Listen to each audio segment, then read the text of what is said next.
Malinaw. Malinaw din.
Isang pagbati po sa ating lahat, sa bawat kapatid na ngayon ay nakatunghay po dito sa ating live streaming kung saan po ay ating tunghayan naman ang mga salita ng Panginoon at ating binabati ang lahat ng ating mga kapatid kung saan ang dako man sa mundong ito. Ang bawat isa ay tunay po na ito ay kagalakan ng Panginoon na tayo ay palaging nakatunghay sa kanyang mga salita. Sapagkat ang kanyang mga salita ay tunay po na buhay at ito po ay kumikilos sa bawat buhay ng mga mananampalataya. Bagamat sabihin pa natin na tayo po ay nakaranas ng hindi mga inaasahang pangyayari sa makaganapan sa panahong ito, ngunit tayo mga mananampalataya ay nanatili na matatag sa ating pagtitiwala sa Panginoon. At tunay po mga kapatid, kung ating titingnan, ay napakaganda po nung isang mensaheng ating napakinggan last week. Ang sabi ng mensahe ay wala pa pong there's no weapons formed against us. So bilang mga mananampalataya, kung tayo po ay manatili lamang doon sa sinasabi ng Panginoon na tayo wala pa pong sandata na nagawa para laban sa atin, ngunit napaka-tibay po na paninindigan dapat ng mga mananampalataya na tayo po ay mananatili sa ating pagtitiwala sa Panginoon. Kaya sa araw na ito ay tunay po mga kapatid na ang gawaing ito na ibinigay sa atin ng Panginoon ay pagpapatunay na ang bawat isa sa atin ngayon ay narito upang ating subaybayan kung ano ang ipapaabot sa atin ng Panginoon sa kanyang mga salita. Maaring ang ang mensahe ibinibigay sa atin ng Panginoon ay maari pong ito ay malinaw na po sa atin at alam na po natin ito at lagi po natin itong naririnig. Subalit, kung ating titingnan sa bawat talatang ating himay-himayin sa ngayon ay maaring mayroong nakatagong mga sikreto kung saan ay ihayag ng Panginoon sa ating presensya sa araw na ito. Kaya ang titulo ng kanyang salita na ibinigay sa atin sa araw na ito, ang sabi niya, to whom God for, kung kanino ba daw tayo nagtitiwala.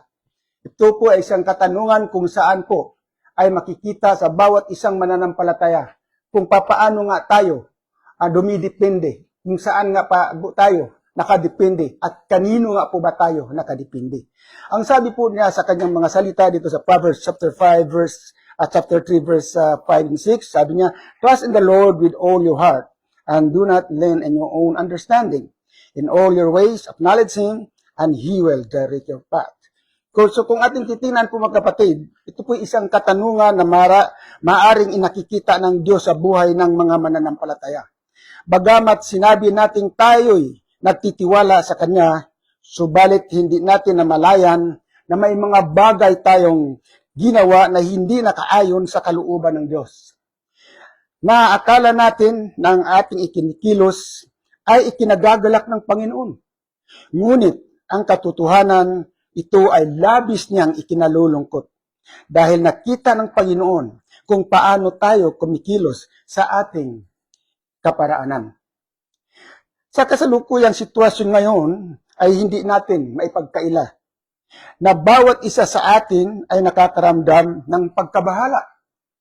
Ngunit ang salita ng Panginoon ay narito upang tayo ay gabayan at patnubayan. Kaya sa araw na ito mga kapatid, ay aking hinahikayat ang bawat isa na ating buksan ang ating pangunawa, buksan ang ating kaalaman, buksan natin ang ating spiritual understanding. Tayo po ay manalangin bago po tayo magpatuloy. Dakilang Diyos, kami po ay lumalapit sa inyong banal na Espiritu sa panahon sa araw ng Panginoon at kami pinagpapasalamat o Diyos na sa kabila po ng mga sigalot na aming naranasan ay tunay po Panginoon, ikaw ang nasa aming kalooban, nasa bawat isa sa amin na siyang naggumabay sa amin. Lord, salamat po sa iyong mga salita. Ang sabi mo sa aming mga salita, Panginoon, na you have to covered us with your feathers, Panginoon, and in your wings we can find refuge, Panginoon. Kaya sa araw na ito, Panginoon, ay aming pinagkakatiwala sa inyo ang iyong mensahe, Panginoon, magbibigay nawa ng kalakasan sa bawat isa ng mga kapatid, ng mga anak mo, Panginoon. Kaya Lord, dalangin namin, Panginoon, na ikaw po ang gumabay, buksan mo ang aming spiritual understanding, spiritual ear, aming spiritual eyes, Panginoon, upang makita namin ang katotohanan ng iyong mga salita, Panginoon. Pagamat ang iyong mga salita, Panginoon, ay tunay po, malinaw po, na ito po ay isang salita kung saan na lagi pong nasa puso namin. Ngunit alam po namin, Panginoon, na sa pamagitan nito ay mabubuksan ang panibagong mga talata, Panginoon, sapagkat ikaw ang nagsabi sa iyong mga salita, Panginoon, that your words as first every day. At tunay po, Panginoon, ang aming, sa daling ito, Panginoon, ay panibagong mensahe ang iyong ipinaapaabot sa amin. Kaya Lord, sa inyo po namin pinagkakatiwala ang araw na ito at maging itong pag-aaral na ito at nawa, Panginoon, ito ay maging gabay, Panginoon, sa bawat isang nakapakinig, sa bawat isang tumutunghay, sa bawat isang nanonood, Panginoon, sa live streaming na ito. Masalamat po, ito po aming dalangin sa pangalan po ng Panginoong Hesus. Ang sabi ng talatang ating nabasa, trust in the Lord with all our heart. Pagtiwala ka sa Panginoon ng buong puso at nangangahulugang paglalagay ng lubos na tiwala sa katangian, karunungan, at plano ng Diyos. Sa halip na umasa sa sariling limitadong pangunawa at luhika ng tao, nangangailangan ito ng buong pusong pagsuko, pagpapakawala ng kontrol, pagkilala sa Diyos sa bawat aspeto ng buhay upang matanggap ang kanyang gabay. Ang nais ng Diyos sa ating pagtitiwala ay buong puso. Ibig sabihin, lubos na pagtitiwala sa Diyos ng buong pagkatao, isip, emosyon, at kalooban. Ito ang nais ng Diyos na buo ang ating pagtitiwala sa Kanya. Hindi yaong may pag-alinlangan, may pagpipigil, o magtiwala ng bahagya lamang. That's why the message of the Lord asks us, to whom do we rely for? Kanino nga ba tayo daw nagtitiwala? It was already said that we have to trust Him wholeheartedly. But the question is, are we really trust the Lord 100%? Sa katanungan ito ay dapat nating suriin ang ating mga sarili. Kung kaya nga ba nating maibigay ang buong pagtitiwala sa Panginoon.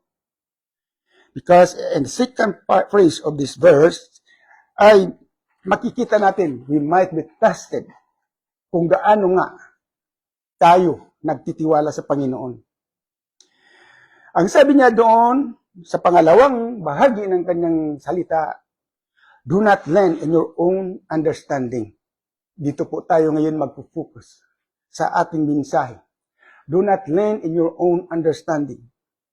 Sapagkat kung ating titingnan po mga kapatid, ay marami pong mga mananampalataya Bagamat naroon yung kanilang pagtitiwala sa Panginoon, ay may mga sandali na sila po ay kumikilos o tayo po ay kumikilos nang naayon na lamang sa ating sariling desisyon.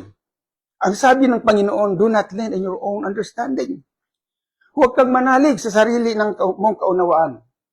Isang prinsipyo na nagpapayo ng lubos na pagtitiwala sa karunungan ng Diyos.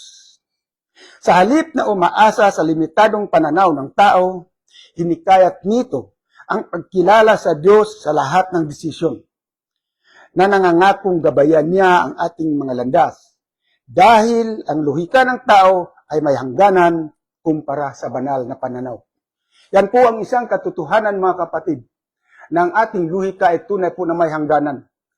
Ito po ay hindi katulad ng pananaw ng Diyos. Ang pananaw ng Diyos ay walang hangganan.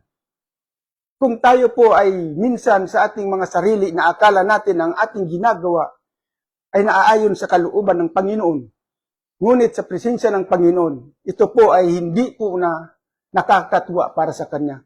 Meron tayong mga bagay na ginagawa na kung saan ay maari pong ikinalulungkot ng Panginoon.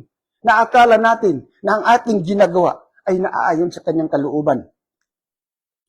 Ngunit, isang masakit na katotohanan na instead of leaning to the divine wisdom of God, we have to find ways our own understanding. Katulad na lang halimbawa, during the time of our financial crisis. Ito po ay isang katotohanan, mga kapatid, at maaari itong nangyayari sa bawat isa sa atin. At di po ay makikita natin na sa pamagitan po nito tayo ay kumikilos sa ating sariling kaparaanan.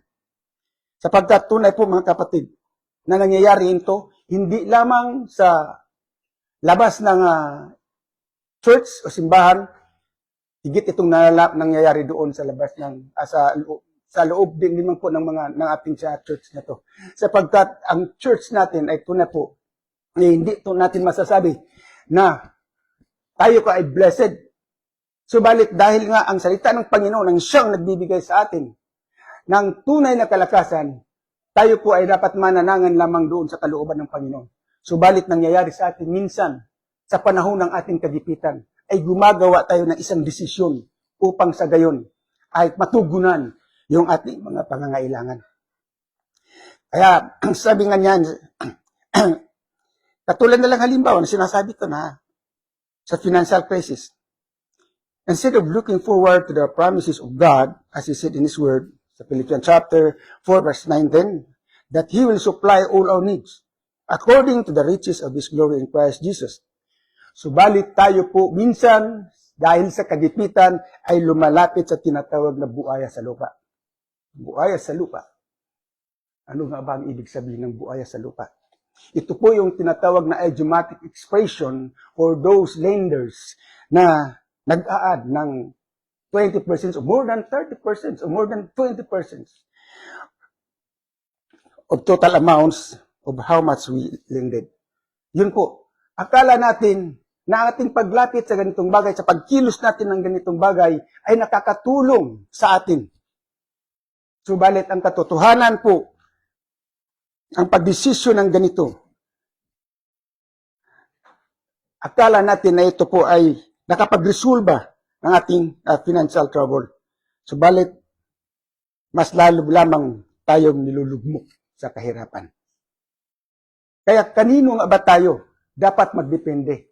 Ang sabi ng Panginoon sa kanyang mga salita that He will going to supply all our needs. Subalit minsan, instead na tayo po ay manangan doon sa kanyang mga salita, sapagkat nariyan lagi ang kanyang biyaya, nariyan lagi ang kanyang gabay, na kahit sa anumang sitwasyon sa ating buhay. Kaya lagi niyang ipinaabot sa atin, to whom do we rely for? Kanino nga ba tayo dapat magdepende? Magdepende ba tayo sa ating sariling katalinuhan, sa ating sariling kaalaman, o magdepende tayo sa banal na kaalaman ng Diyos? Kaya kung tayo ngay patuloy na mananangan sa ating sariling kaalaman, tayo ngay tunay na talunan. Ngunit kung mananahan tayo sa kalooban ng Panginoon, nariyan ang kanyang pangako na hindi niya tayo iiwanan ni pababayaan. Ang kailangan lamang ng Panginoon, lamang ng Diyos ay ang ating lubos na pagtitiwala. Lubos na pagtitiwala. Kaya ito po ang nais ng Panginoon. Ito po ang kanyang itinatanong sa atin.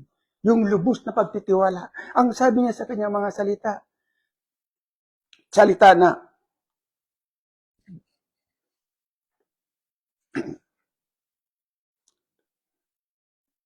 huwag kayong mananangan sa inyong sariling kaalaman. Huwag tayong mananangan sa ating sariling kaalaman. Subalit ang isang katotohanan, minsan na tayo ay nakadepende sa kanyang katalinuhan, bagkus tayo ay nakadepende na lamang sa katalinuhan ng tao. Ito po ay isang katotohanan, mga kapatid, at ito po ay nangyayari po sa ating kapanahunan ngayon. Patid natin kung ano po ang nangyayari sa atin bilang mga bagong henerasyon, doon sa mga bagong henerasyon. Di ba, under na tayo ng tinatawag nila na computer world. Kaya ang sabi nito, tayo ngay nakadepende sa kanyang katalinuhan. Bagkus tayo ay nakadepende na lamang sa katalinuhan ng tao. Kakadigaya na lamang ng pagbabasa natin sa salita ng Panginoon. Nangyayari po ito sa bawat isa sa atin. Instead of asking the knowledge of wisdom of the Lord, to let us understand the meaning of His words, kaagad tayong lumalapit sa mga social media platform. Ito po isang katotohanan. Asking Mr. Googles or ChatGPT. Ang tanong ngayon, to whom do we rely for? Kanino nga ba tayo nagtitiwala? Kanino tayo dapat magdepende? Magdepende ba tayo sa kaalaman ng Diyos o sa katalinuhan ng tao? Remember that this platform is just made by human wisdom. And we should understand that the wisdom of the world is just a foolishness to God. Ang sabi nga niya doon sa 1 Corinthians chapter 3 verse 19. So balik hindi po sinasabing mali ang paggamit sa mga aplikasyon na ito. Ito'y nakakatulong din naman upang lumago ang ating kaalaman sa salita ng Panginoon. But the words of God reminded us that we should not lend to our own understanding. We should learn to the wisdom of this world. We should not learn to the human intellect. That doesn't mean that we will not work for it. Because every one of us have the human wisdom. Ang nais lamang ng Panginoon ay lagi tayong bumabalik sa Kanya. And we have to humble ourselves in every decision we make. At ang isa pang masakit na katotohanan, mga kapatid, maging sa ating pagtayo sa harapan ng pulpito, hindi man tayo lahat, subalit mayroong na gumagawa nito, na instead na tayo po ay manalangin from the bosom of our heart. Ito po ang nais ng Panginoon. Subalit minsan nangyayari na tayo po ay kumukuha ng mga lingwahe doon po sa mga platform na ito, sa bawat application na ito, upang mapasabi lamang natin ang ating mga sinasabi sa harapan ng pulpito ay napakaganda. We are not pleasing God. Akala natin na tayo matutuwa ang Panginoon. Hindi. Malinaw ang sinasabi ng Panginoon na kung ito po ay kinuha lamang natin doon sa ating binabasa, we are already. Nagkaroon na tayo ng isang pagkakamali. Ang sabi ng Panginoon, avoid then repetition. Ibig sabihin, kung ito ay ating babasahin, hindi po ito nangangahulugan ng salita ng Panginoon ay ating sinusunod. Ang nais ng Panginoon na tayo ay manalangin. Taos puso, mula sa puso, di man gaano kahaba, di man gaano kagaling ang ating mananalita. Ngunit ang nais ng Panginoon na tayo po, kung manalangin, ay nagmumula sa ating puso. Hindi yung ating kinukupya lamang. Hindi yung doon na natin kukunin para lamang napakagandang pakinggan. Yun po ang isang katotohanan, mga kapatid. Yan po ang isang tunay na nangyayari ngayon. Para nais lang natin na maganda pakinggan yung ating mga sinasabi. Ngunit, yun po ay hindi ikinagagalak ng Panginoon. Sapagkat ang salita na yun ay hindi po naramdaman ng Panginoon. Ang tunay na nararamdaman ng Panginoon ay yung panalangin na nagmumula sa ating puso. Hindi yung kailangang magaling ako, kailangang magandang pakinggan ang aking sasabihin. We are not playing God. The one who pleased you is the people who listen to you. Yung taong nakikinig sa iyo ang maaaring mag-please sa iyo. But God never pleases on that kind of prayer. Ngunit kung ito ay nagmumula sa ating puso, kahit sabihin pa natin na hindi ito sa palagay mo ay hindi ka magaling. Ngunit tandaan po mga kapatid, ang sabi ng Panginoon that the Holy Spirit will going to teach you how to pray. Ang banal na Espiritu ang siyang magtuturo sa atin upang tayo ay magkaroon ng tama at matuwid na panalangin sa presensya ng Diyos. Kaya dapat lamang nasasandaling na tayo po ay manalangin tayo na nagmumula sa ating puso. Hindi yung kukunin natin doon sa mga social media platform. Hindi po ikinatutuwa ito ng Panginoon. Kaya purihin ang Panginoon sa buhay ng bawat mananampalataya na gumagawa ng ganito, na sila ay nanalangin mula sa kaibuturan ng kanilang puso. Ito po ang ikinagagalak ng Panginoon. Ito po ang ikinatutuwa ng Panginoon sa buhay ng bawat isa na nanalangin direkta sa kalooban ng kanyang puso. Yun po ang kinagagalak ng Panginoon. Kaya kung ganito ang paraan ng ating pananalangin na tayo ay kumukuha lamang sa kaalaman ng nasa social media application, kanino ba tayo nagdidepende? To whom do we rely for? Nagdepende pa tayo sa Panginoon? O nagdepende tayo sa kaalaman na nasa sanlibutan ito? Tulad ng kanyang sinasabi kanina, na the wisdom of this world is just a foolishness to God. So, mga kapatid, isa pong katotohanan na dapat nating maunawaan na ang pagdepende sa Panginoon ang siyang nagbibigay ng daan upang kanyang makikita ang bawat isa. Kailangan lamang natin ay siyang lagi natin gawin na lumuhod sa presensya ng Diyos.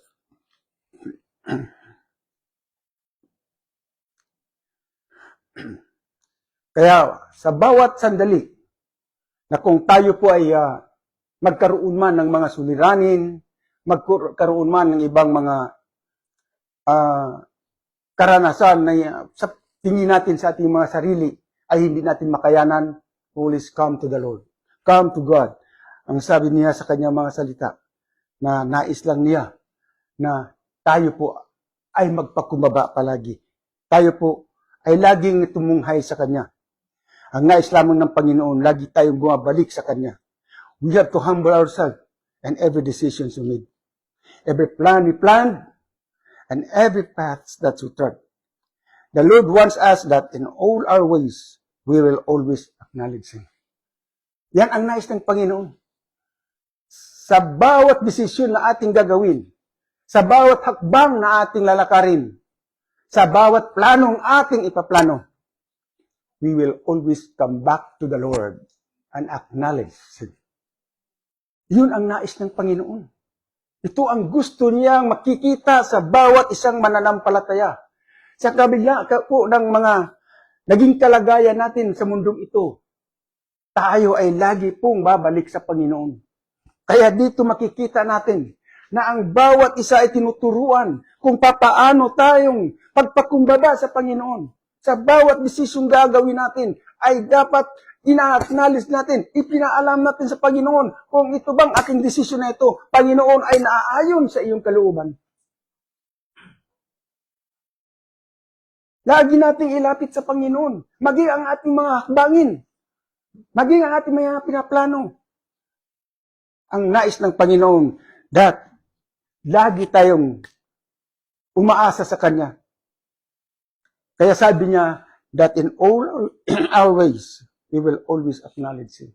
Lagi po natin i-acknowledge ang kapangyarihan ng Panginoon, ang Kanyang magagawa para sa atin. Ito po ang nais ng Panginoon sa ating mga buhay bilang mga mananampalataya. Napakaganda po kung ito po ay ating masunod, kung ito po ay lagi nating sundin, yung kanyang mga salitang ito, will always obey to the instruction of the Lord, ay napakaganda po ng kanyang pangako sa bawat isa sa atin. At kung titingnan natin, nagbigay ng panahon at oras upang pakinggan ang kanyang mga salita na tumutupad sa kanyang kalooban and obey in His instruction, then His promise to us. Napakaganda ng promise ng Panginoon kung tayo ay patuloy na tumutupad sa kanyang instruction, sa kanyang kalooban. He will always obey to His instructions and His laws. At ang pangako niya sa atin, sa bawat mananampalataya, napakasimple at napakalinaw. He will direct our paths. He will direct our paths. Ang ibig sabihin, kapag tayo ay patuloy na sumusunod sa kalooban ng Panginoon, siya po ang magdidirekta ng ating mga buhay. Siya po ang magdidirekta ng ating mga lakad. At alam po natin yan. At yun po ang pangako ng Panginoon, na hindi po tayo may paipapahamak.